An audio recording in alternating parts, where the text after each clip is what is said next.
everyone. Welcome and thank you for joining us on today's webinar focused on doing business here in the U.S. around the wine, beer, and spirits industry. It's 10:32, so I'm going to go ahead and get things kicked off and quickly turn it over to Steve, who will be conducting most of this presentation today. My name is Sarah Davidson, and I am the Senior Vice President here at ECRM. And we are very excited to partner with Steve Ray, who you will soon find out is an incredible source of knowledge for our industry. He has over 30 years experience and literally wrote the book on how to get U.S. market ready. At ECRM, our mission here is to provide efficiencies into this buying and selling process. And we work with leading retailers and operators to help them discover brands just like yours throughout the year. We do this through our digital and face-to-face platforms that I'll quickly touch on at the very end of this presentation. We have a program coming up here in August that's focused around these categories, and so we knew with planning this program, it was important for us to work with Steve and provide some kind of education and content to suppliers that are really serious about doing business here in the U.S.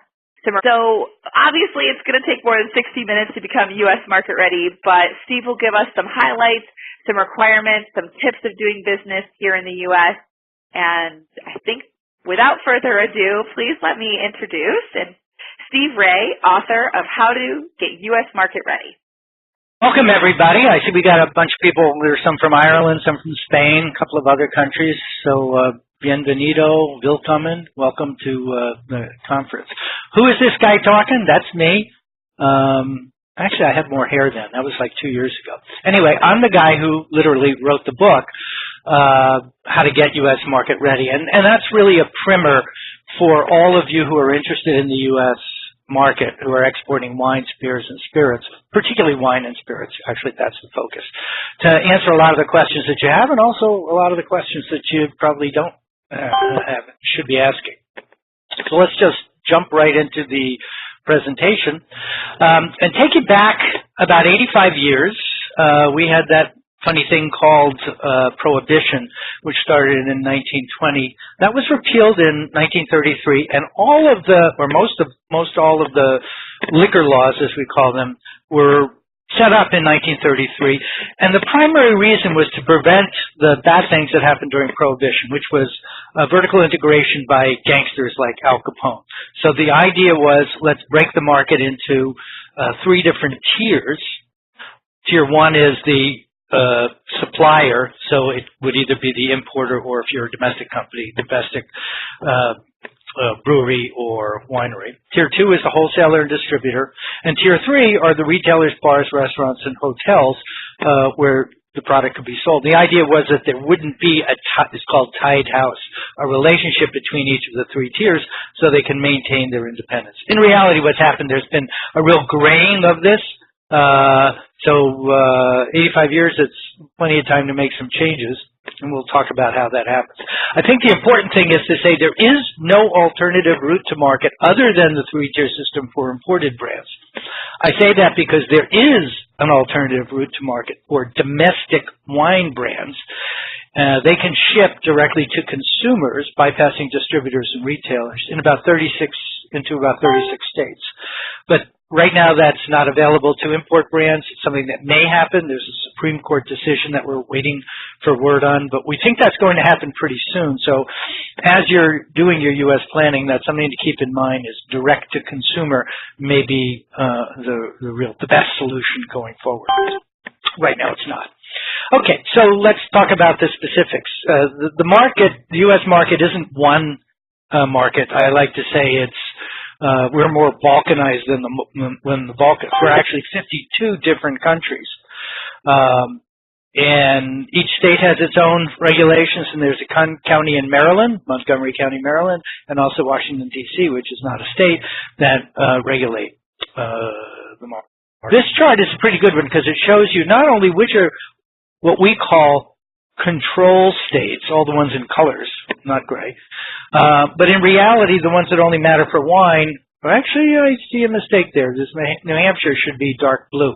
But New Hampshire and Pennsylvania are the only ones that really matter because they're controlled for wine, for those of you. The lighter blue ones are controlled for spirits and has some impact on the wine market, but generally speaking, it's only a couple that you have to work. Okay, so let's just jump into what's going on in America. And this is just a top-line review of the trends and realities of what's happening in the market. And as I said, I've kind of summarized a lot of this. We've got a limited number of adults that are drinking wine. Here it looks like it's 40%, which is pretty healthy.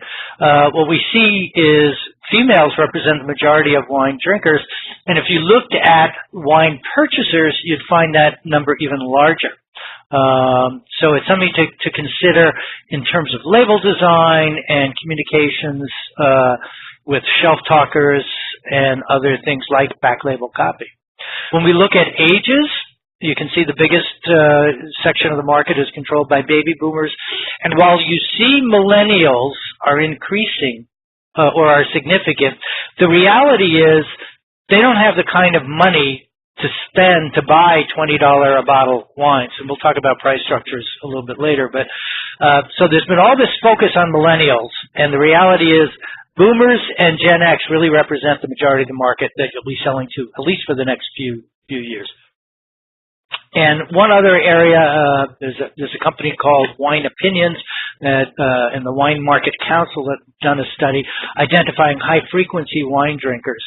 What's significant there is that's a way for you to leverage the Internet to figure out or get people to raise their hands to identify themselves as high-frequency wine drinkers, because those are the people who you really want to talk to, because that's the Pareto principle. 80% of your business is going to be with 20% of the brands.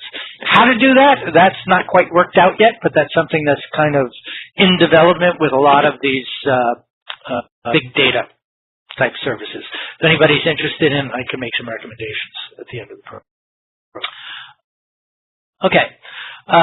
Females dominate wine purchase. The other major trends that we're seeing is red blends. What's significant there is Americans used to buy wine brands based on varietal, Pinot, Cabernet Sauvignon. Gallo created this new category of sweet red wines, which is now broken into two categories of dry red blends and sweet red blends. They're both growing very rapidly, but they've moved the market from one of varietal designation to one of brands. So things like Apothic, as I said, Prisoner, Federalist, 19 Crimes, they're being marketed as brands and not necessarily by varietal. Another category that's growing by leaps and bounds is rosé, and I'm going to show you a volume chart on that in a minute. Prosecco, a dramatic increase, which is having a significant increase on what I call the skirts, okay? Other sparkling wines have been drawn along with the growth of Prosecco, so that sparkling wine, which used to be a special event thing in the holidays, now is being consumed every day, and it's become quite popular. And then, of course, Sauvignon Blanc, particularly from New Zealand, has been showing dramatic growth. The message, I think, there is 10 years ago, New Zealand wasn't even on anybody's radar screens, and now they're a major player. So even if you're from a country like Germany or Austria where we're not a big presence in the U.S., that doesn't mean that it can't be. So think about it as Americans are open to buying wine by brand and type, not just, instead of rather than varietal, I'd say, not just by varietal. So the next thing, a lot of people come to me and say, well, I want to go into the biggest wine markets, and we're just looking at volume here, consumption. You can see the list over here. Here they are in colors. Those are the biggest markets. But my message to you is that isn't necessarily the rank order of the states you ought to go into, because California is as different from Florida as Germany is from Scandinavian markets. And they're also, look at this, New York and California are 3,000 miles away. It's very inefficient if you're only going to be in two markets to go into those two. It makes a lot more sense to focus geographically on that. So here's the data, but what we're going to see throughout the rest of this presentation is you've got to interpret the data and apply it to your specific situation. Okay, a very positive thing is continued growth in wine selling locations both on and off premise. It's 120,000 more than 10 years ago. I mean, we're seeing coffee shops like Starbucks starting to sell wine. More places to buy it means more opportunity to sell it, more people buying it, and more consumption. So that's a very healthy chart. And then, okay, I talked a little bit about country of origin, and I hope this chart clarifies it a little bit better. This one on the left is imports by value, dollar value, and it was data through the end of November of 2018. Here are the totals for calendar years. And this side is imports by volume. And what you can see here, Italy outperforms France in terms of value, and very significantly in terms of volume. We're seeing New Zealand grow dramatically in both value and volume. Some other countries are having a bit of a struggle, and I would put Spain in that category. Argentina, which had done very well with Malbec, as you'll see in an upcoming chart, is challenging. Chile has been facing a challenge of being perceived as low-priced wines. Portugal is growing, South Africa is growing, but on small bases. The point being, we're not just limited to these top 3 or 4 countries. Australia used to be on the top. We're seeing a lot of openness on Americans to different countries of work. Okay, let's look at price point. And this chart really kind of captures it. Wines that are less than $10 are declining in volume. Wines that are greater than $10, actual Nielsen break is at 8.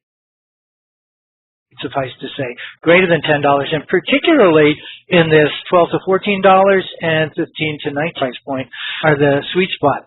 And that means that you as producers can and should charge more. We're working on an introduction for New Zealand wine. The average MSRP, manufacturer's suggested retail price for New Zealand wines is Sauvignon Blanc is about $12. We're going to be selling it $19.99 retail, $16.99 on deal, because we think the market is moving in that direction.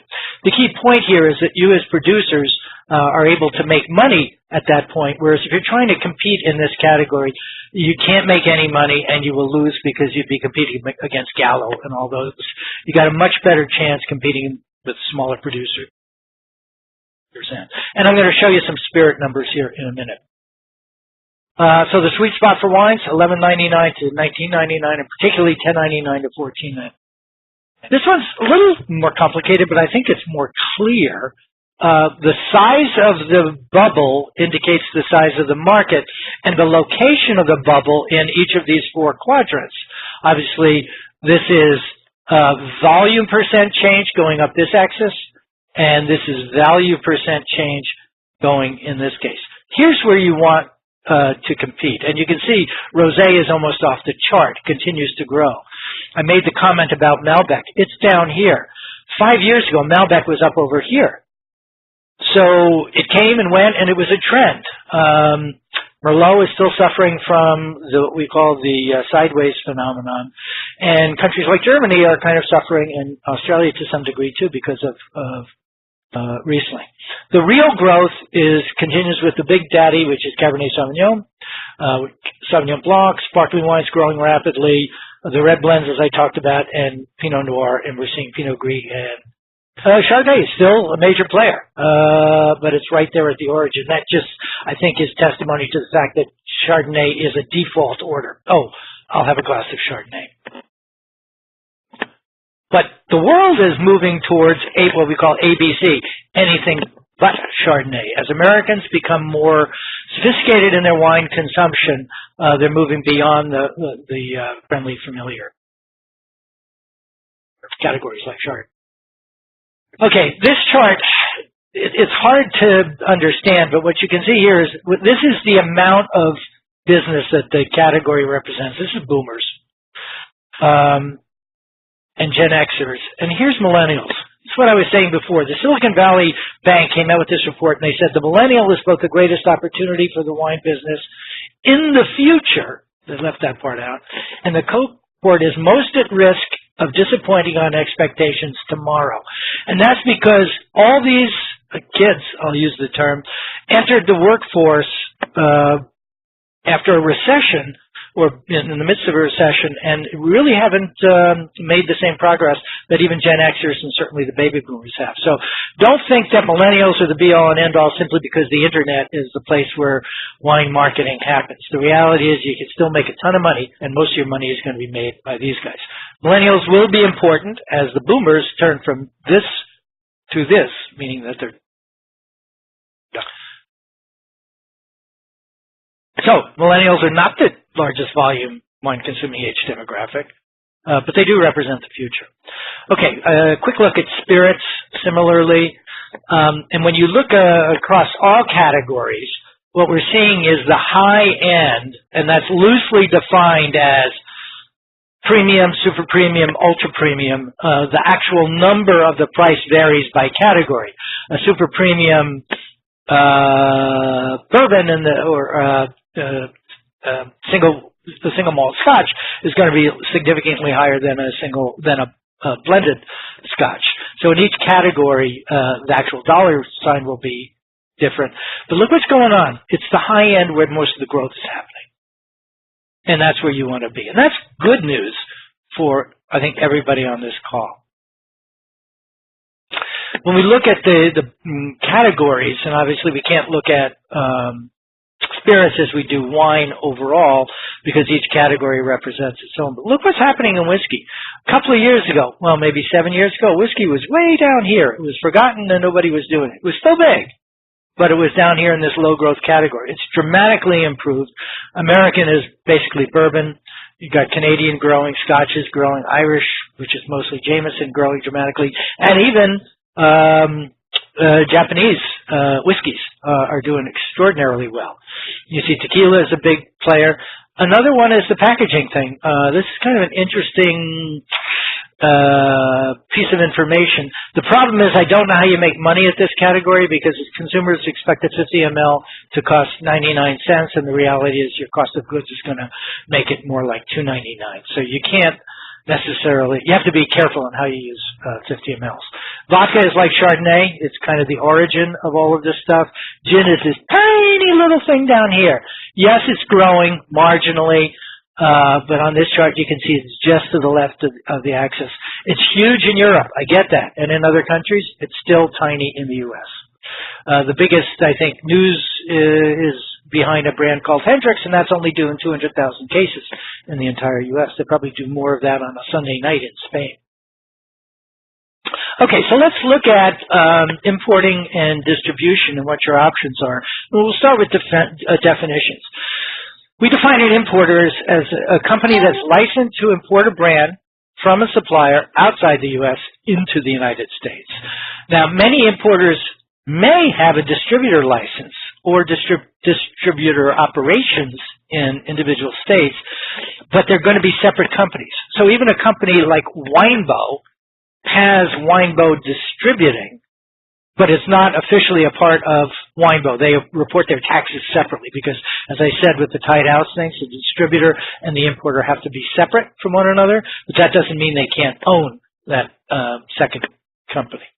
In contrast, a distributor, which we use synonymously with wholesaler, distributor and wholesaler mean the same thing, is someone who's licensed to buy from an importer and then sell to an on or off-premise retailer.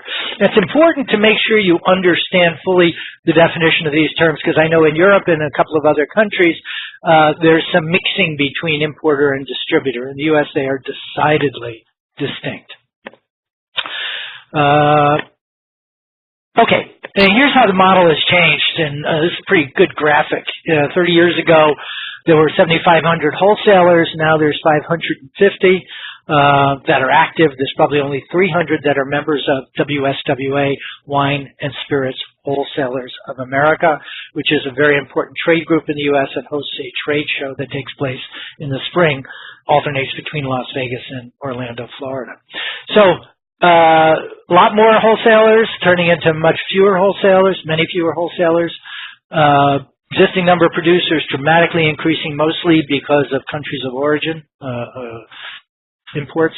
And then we're also seeing growth in retailers and restaurants, but not nearly as much as the constraint of wholesalers here. And I would also say importers, there's probably the same amount of importers, but they're different. And what's changed mostly is the one that you're most familiar with. Actually, let me go to the next slide because you'll see it.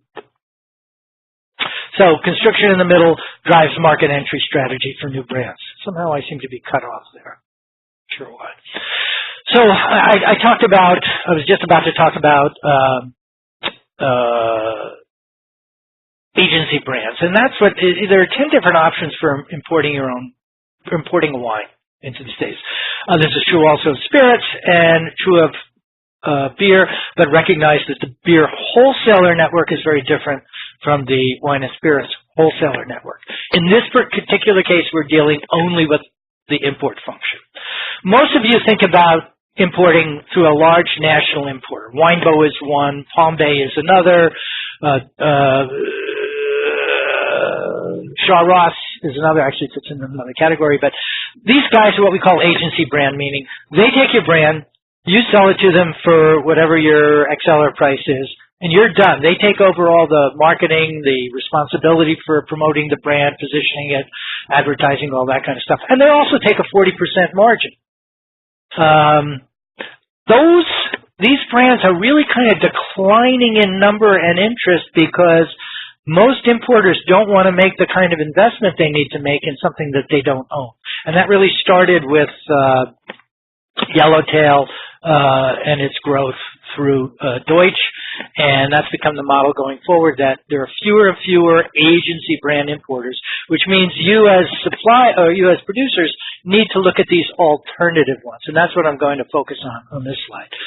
Here's an example of a specialist national importer, Delaterra, which it doesn't bypass the three-tier system, but it cuts out a lot of the friction and noise from it. They have a national sales force, but they're basically a different structure from this. And I don't have the time to go into it now, but suffice to say, if you're an Italian producer and you can get Delaterra in there, they may only be taking a 15% margin instead of these guys taking 40% margin, which gives you some room to move on your XLR price.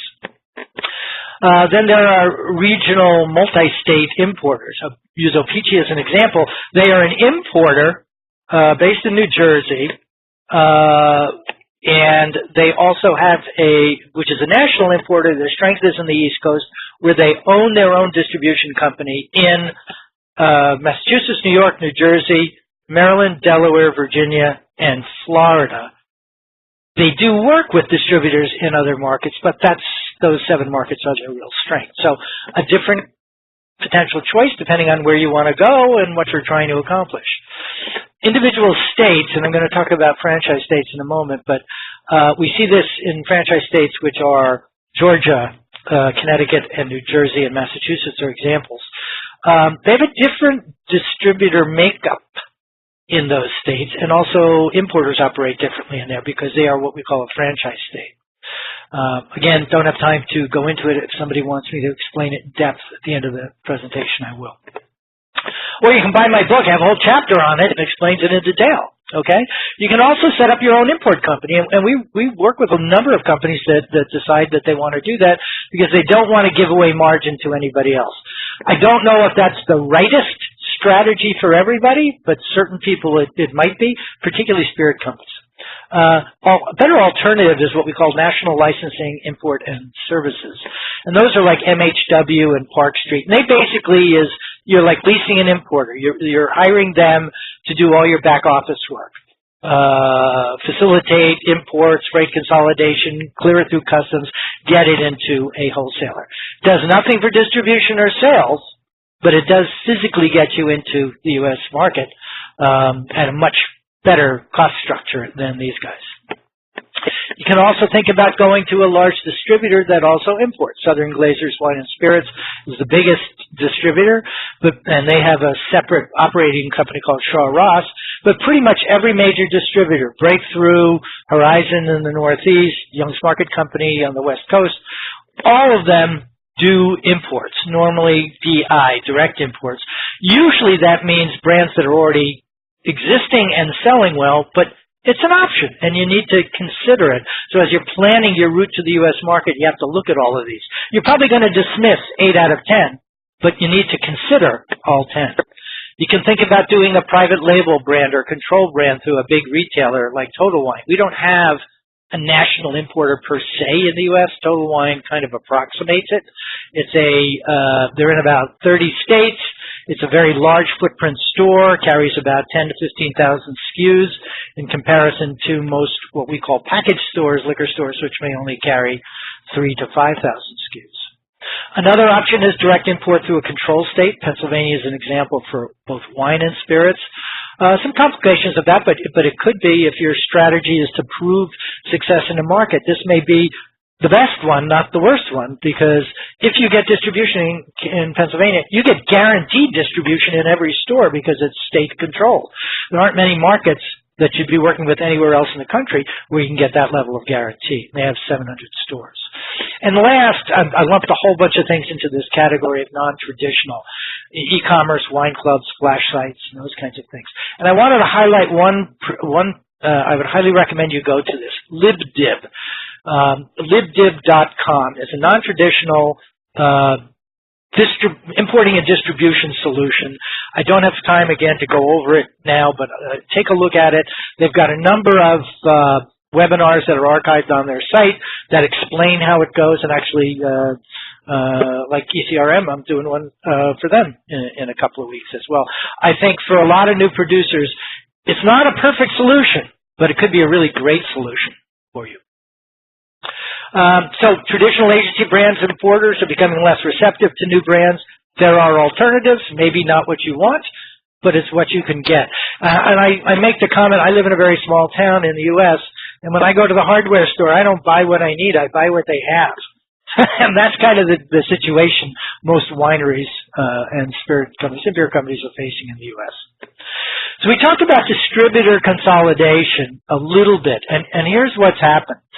The big guys control, the top four control 60% of the market, and that's up from, it was probably 40% just a couple of years ago, because all these guys have been merging. And this is a very useful chart for you because it identifies what states they operate in, and you can see what their general size is. The top 10 as a whole represent almost 75% of the market.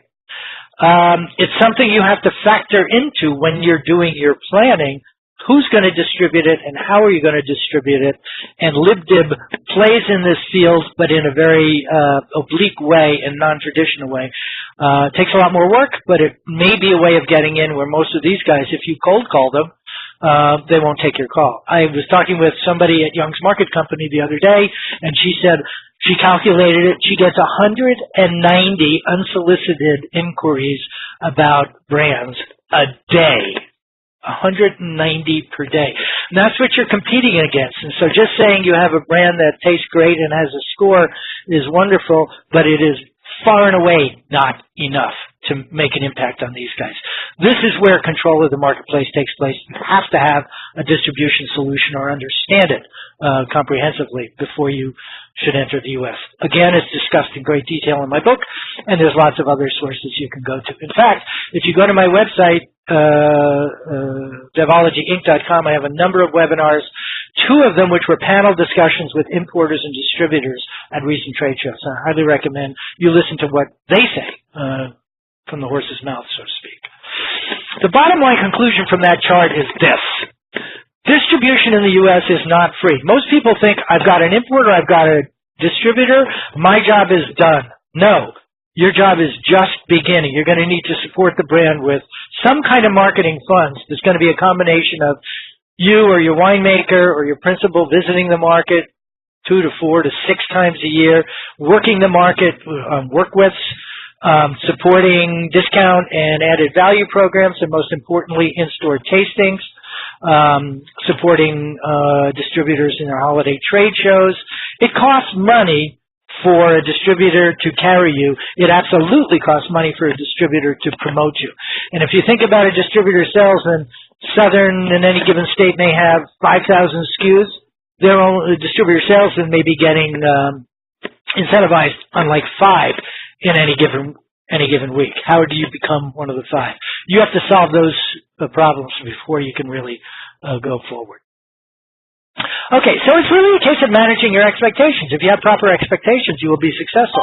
If you think you're going to come into the market and sell 1 million cases of vodka in year one, it's not going to happen. If you think you're going to come into the market and sell 250,000 12-pack cases of wine at $19.99, it's not going to happen. You may get there, but it's going to take time just to gain momentum to get to the point where you're profitable. That's the reality. If that's a problem for you, then I'd say maybe you shouldn't come into the U.S. market. We highly recommend that you start in a limited number of markets and support them well. Don't try and what we call paint the states, go to every market. You're much better off to be in 100 accounts that you can support and do well in like New York, New Jersey, and Massachusetts, where one salesman could get to stores in each of those 3 states in one day, than it would be to be in 10 accounts in New York, 10 accounts in California, 10 accounts in Texas. Is just never going to be cost effective to support it. Once you have that success, then you can grow from that success. We recommend that you measure your performance and progress, and by quantifying that, you can then promote it through trade publicity, telling the trade, hey, I got a hot brand, it's growing at, 40% a year, our sell-through rate is 30% when we have demos, and da-da-da-da. They're much more willing to talk to you. Case in point, I had reached out to someone I have a very good relationship with. It's a new brand that we're introducing, and his response was, tell me how the brand is doing in the U.S. And it was a very snotty but kind of New York kind of attitude of, yeah, when you get a track record, I'll talk to you. That's basically what he was saying. And this is a friend. It's important, don't pull support from existing markets as you grow. A lot of people think, I'm in New York, I'm doing great, now I'm going to transfer all my money, I'm going to shift it to New Jersey. No, don't do that, because as soon as you walk away, New York's going to die, or whatever your primary market is. And you have to actively communicate and make sure distributors are providing you with useful market data. One of the biggest problems I see a lot of suppliers make is they're so happy getting an importer/distributor that they don't define what reports they're going to get, and so they end up living in a black box. They have no idea how many accounts they have or even accounts sold reports. And if you ever wanted to pull your brand, that's the most critical thing for you to have, and you should be getting those reports monthly. Nobody should not provide it to you. It should be part of your initial agreement. Further to that point, in the book is a chapter on negotiating contracts and agreements. Again, another thing you should read. So accept the fact that it will take longer, cost more, and require more from the supplier.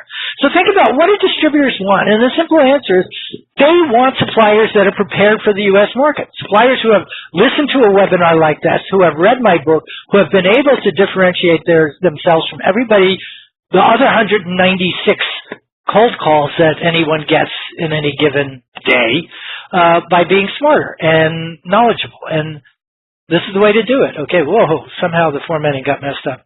Sarah, I'm sorry about that. This says WIIFM, means what's in it for me. You need to present yourself as a solution to their problems, which means you need an understanding of their problems.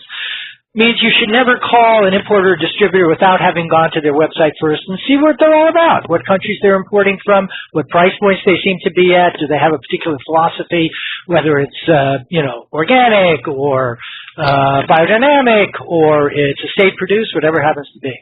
Make sure you understand the 3-tier system and its implications on price structures, margins, and your responsibilities. Again, I don't have time to go through price structures, but I have a whole webinar on that. Again, on my website, and it's also covered in detail in the book. But basically, the rule of thumb I use is take your ex-seller price, convert it to dollars, and multiply that by 3.5 to 4. So if you have a €3 ex-seller price, you're going to be about $14.99 on the 12 to $14.99 on the shelf. They also want to know that there's chemistry there. I like to think that the importance of shows like ECRM is because then you can meet face-to-face and really get a sense of what the person is all about. They're interested in brands that they're looking for as opposed to brands you want to sell. All right, if you're another Brunello producer and they already have a Brunello, they're not necessarily going to want to talk to you. But if they're all about Italian wines and they don't have anything from Apulia, then maybe you got a story to tell, all right? They also want brands with, and I phrase this as a point of difference that makes a difference, both to them, what's in it for me, and also to the consumer. It cannot be a Brunello that gets a 96-point score, because there's 40 of them in the U.S. already. Why yours? You need to figure out how to tell a story, and that's what the web is so good for nowadays. And also, more importantly, I think most importantly, see your passion and commitment. I think you guys can hear it in my voice. That carries through when I talk to people and advocate on behalf of my clients, is that people feel energized when they talk to me and feel that, yeah, these guys really understand what they're doing and they want to do business together. So demonstrate that you are different not only in the products you offer, but in the way that you go to market. I'm going to zip through a couple of the rest of these slides because I want to leave the 15 minutes at the end. We got about 8 minutes left before that. I'm highlighting the fact that digital marketing, the phrase these days is the crowd is the new critic. You need to participate in digital marketing. You need to know about Wine Searcher, Vivino, and VinePair, because look at that, 34 million, 24 million. Compare that to Wine Spectator, which has a circulation of 400,000. This is 2 orders of magnitude greater. All right? You guys need to be playing in this place. And I talk about in my book how you can populate your content on Wine Searcher for free. Because the bottom line is consumers today want to know what their peers think, not what the pundits say. If you don't know what pundits are, they're the critics, the Robert Parkers of the world. Okay, next steps, which really should be your first steps. Get ready. So buy my book. There's another one out there by a friend of mine, Deborah Gray. Hers, I like to say, is about how. Mine is all about how else. I say that with a bit of a smile. Get scored. The first question you're going to get asked is, do you have scores? And the reason they're asking that question is because they're waiting for you to say no so they can end the conversation. So first thing you need to do is get your product scored by Decanter, Ultimate Wine or Spirits Challenge, any of these, because they accept products that are not currently imported into the U.S. And you can go find links on where and how to do these things. Most of this happens in the first quarter of the year, so you've missed the opportunity for this year, but it absolutely is the first thing you need to do, because you know you're going to get asked that question. So if you got Decanter, that's good. Even Gabero Rosso in Italy is okay. Some of the other ones, IWSC, maybe, but not so much. Again, here's a link in the presentation, and you will be able to get a copy of this presentation to all of those things. I also say get smart. Subscribe to these U.S. trade newsletters. A couple of them have fees, 1, 2, 3, but these top 3 are the ones you really want to pay attention to. Top 5, I would say. Read them every day. In a couple of weeks, you're going to have your finger on the pulse of what's going on in the marketplace. You're going to know who the players are. You're going to know what the trends are. You're going to know what direction people are going into. Again, most of them are free, and the link is in this site. Trade events. There are a number of trade events in the U.S., but there aren't any that are equivalent to the big ones in Europe. And that's one of the things why I'm involved with ECRM. It really, we like to say, where the rubber meets the road. They bring buyers together who are interested in talking to you because they've made an appointment with you. And the difference is where other trade shows are where people begin a conversation. ECRM is the place where you consummate a relationship, because many of the people that you'll be talking to if you exhibit there will have checked you out online and made a prior appointment with you. So they're already a qualified prospect, a warm prospect, as I like to say. So if you haven't given any thought to ECRM, give it some thought. There are some other shows out there as well. They're more old world model. I don't think they're that effective. And I'm particularly talking about USA Trade Tasting and World Wine Meetings, which are very expensive solutions for meeting your second cousin. And if you don't understand that joke, when you meet me in person, I'll explain it to you. It's probably not appropriate. Again, here's a link to all the trade events, so you don't have to do any around on the web. And I'm going to turn it back over to Sarah to close it, and then I will answer questions. Perfect. Thank you so much, Steve. So before I just... 41 minutes, just want to say. Actually 37, because I started late. Okay. Great job. Yes, before I go over the next 2 slides, just wanted to mention we should have about 10 minutes, maybe even a little bit longer than that, to cover some questions at the end. So please use the Q&A tab at the top of the webinar format that you can submit a question. We will wrap up with answering those questions. So as I'm talking through here, just wanted to mention, please submit any questions that you have so we can get those answered. As Steve has mentioned, a little bit about the ECR programs on the last slide, I also started the webinar saying that we have an August program that really focuses on these categories and connecting buyers and sellers, whether it be in the retail arena. That is our Global Wine, Beer, and Spirits program that's running August 25th through the 28th in New Orleans. This is a great opportunity to get in front of key retailers around the U.S. that are looking for new brands, new products, new opportunities. They're coming in with an open mind, trying to find the next best thing, what needs to be added to their assortment. I listed some of the chains that are already attending in the logos that you see here. And that same week, in addition to the retail focused session that we also have an on-premise adult beverage program that focuses on more of your food service operators, restaurant groups, hotel chains, resorts, airlines, those that are actually serving alcohol on site that are looking to purchase brands. The programs are much different than your typical kind of trade show format. It is a program that this next slide outlines that walks you through a number of different steps. Our mission is to build efficiencies into this buying and selling process. So it's more than just getting thousands of people under one roof and letting everybody hash it out and find their best opportunities.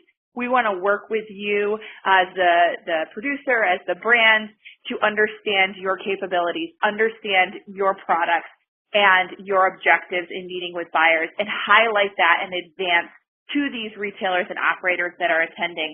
And we do the exact same side on the buy side. So this is an invite only on the buy side. We definitely target the top players across the country, top national as well as regional players that can purchase that, larger quantity. Really will help to solidify any investment you make in coming over to present your brands and products and register for a program like this. It is something they have to apply to and fill out an application for us to approve to guarantee that that's the size and scale of the purchasing that they'll be able to do there. So with learning more about what you are, your capabilities, and more about what the buyers are looking for, we're able to connect buyers and sellers together in pre-scheduled one-on-one meetings on site at a session. And it really walks through 5 different kind of components of the program. We first will learn about your products, highlight those through our digital platform called rangeme.com. We'll also be communicating that through our online platform to the buyers to start advertising your brand and getting them prepared and knowledgeable about what they're going to see come August. We have an account management team here that works hand in hand with all of the attendees at a session to prepare them with the profile information, with the objectives for those that they're meeting. So a lot of communication happens up front so you can prepare for these, unlike just a cold call that Steve mentioned earlier where, someone's getting 190 of those a day and trying to figure out which ones to answer, which ones to respond to. We are condensing all that information, really preparing them for who they're going to be seeing, what their capabilities are. So when you have that face-to-face appointment, you can really hit the ground running and consummate that relationship, like Steve said earlier, to really step in the process and be further along than just an introduction. On site, we basically take over a hotel.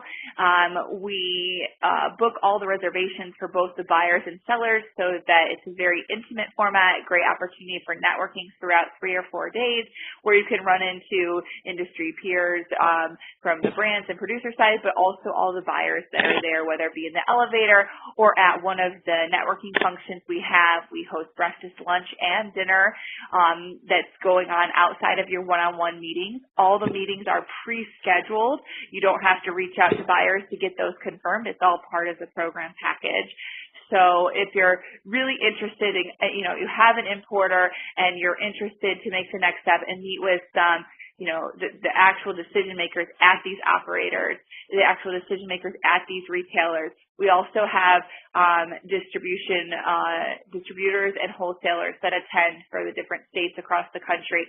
If you're ready to get in front of those guys, there's no better way to do this in an efficient and cost-effective format to have 2 or 3 days of these one-on-one appointments and ample opportunities to really build a relationship outside of the one-on-one meetings in the networking function.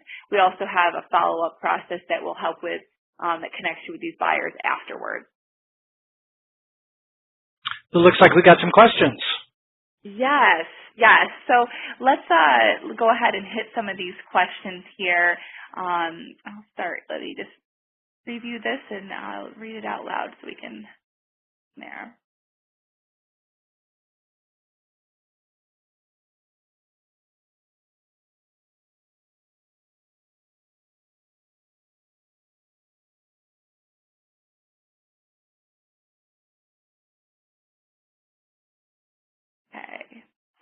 Okay, here's the first question. For a producer, the company produces private label wines,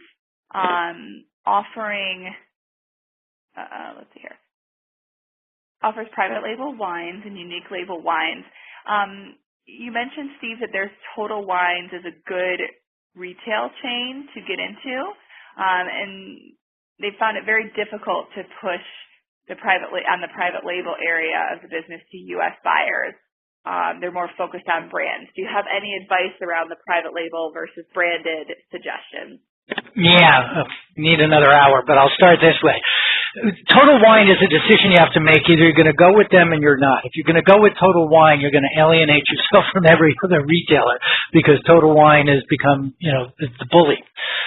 They have a program called Winery Direct, and in order to participate in that, they have a system. You go to their website, and they'll explain it to you. And they usually have one or two producers in each country that they work with. I'm sure they got a lot more from Italy, 1 or 2 from each region, but Winery Direct is the way to do it, and that is their control label as opposed to private label. In other words, they don't own the brand; the supplier owns the brand, but it's sold only in Total Wine.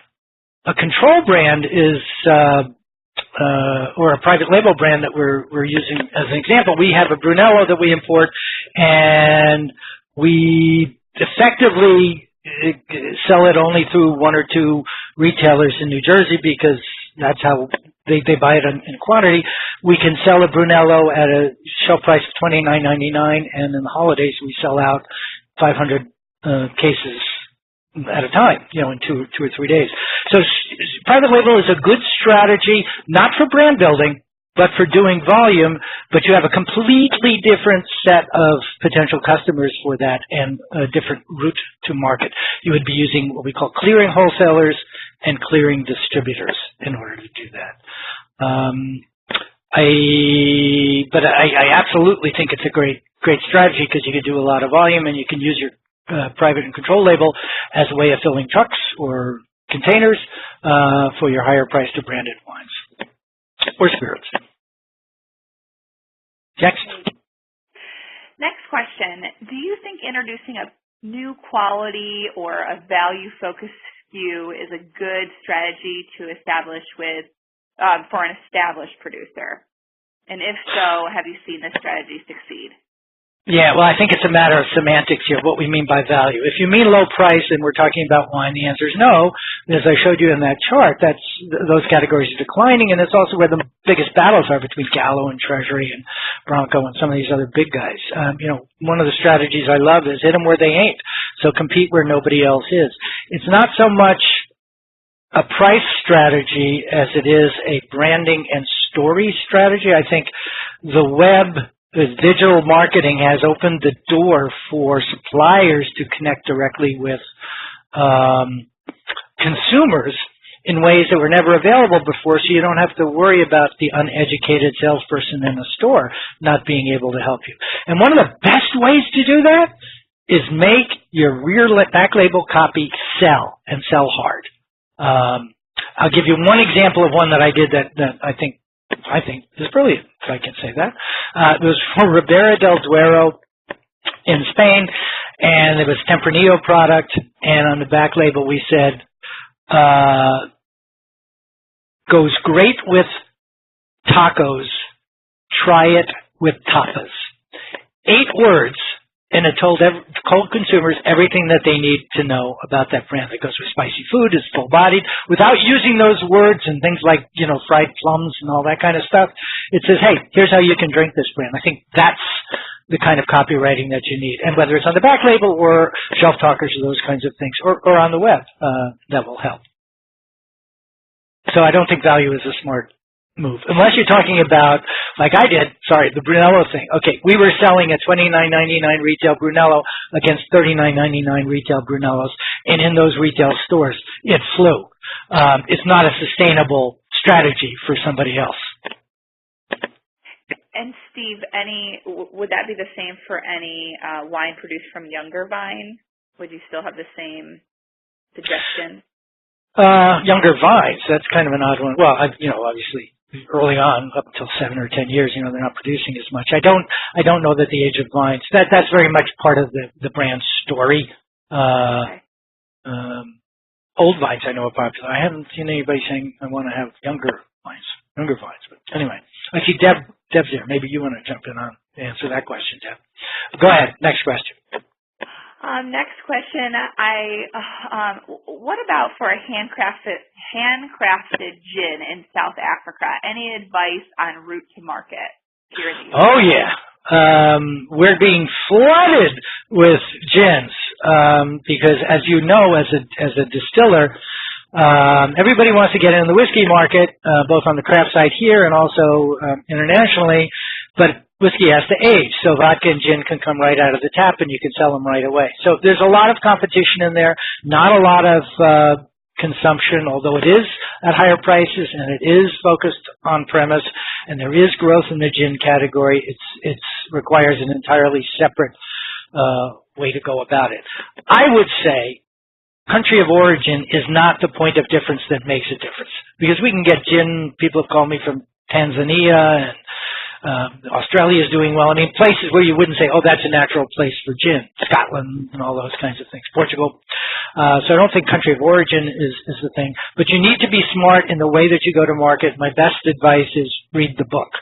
If you read the book, I think you will answer all the questions you have, and then questions you hadn't thought to ask. Great. And the last question I see here is downloading the information that we showed in the presentation. Absolutely. So what I'll do is email everyone that has participated in this webinar directly after the call. It will include a link to the recording if you'd like to forward that on to your associates. It will also include a link to download today's presentation and get the deck that we've presented. So that will be coming to you shortly via email. I think with that, I'll just wrap up that we do plan on hosting a second webinar. This will be catering to anyone that does end up signing up for those August programs that I outlined between the Global Wine, Beer, and Spirits and on-premise sessions that we have coming up. So we'll be hosting that on July 9th with a little bit more detailed information on what you need to know before you get in front of these buyers and have these one-on-one meetings. We also will be hosting a Q&A with Steve on site in New Orleans, where you can get even more of your questions answered and have some face-to-face time with Steve. So without I have two things to ask before you jump off there. One is reach out to me on LinkedIn. Join me on LinkedIn. I publish a lot of stuff on LinkedIn that's going to be very useful. And also, as I said, the webinars and other things that are on my site, both in the blog and in the videos page, you'll find very, very helpful. That's my commercial. Yes. Outstanding. Well, thank you for joining us. We'll leave you with our contact information here. Should you have any additional questions, please reach out. We'd love to hear from you. And once again, thank you for joining us today, and I hope to see you come August. Take care.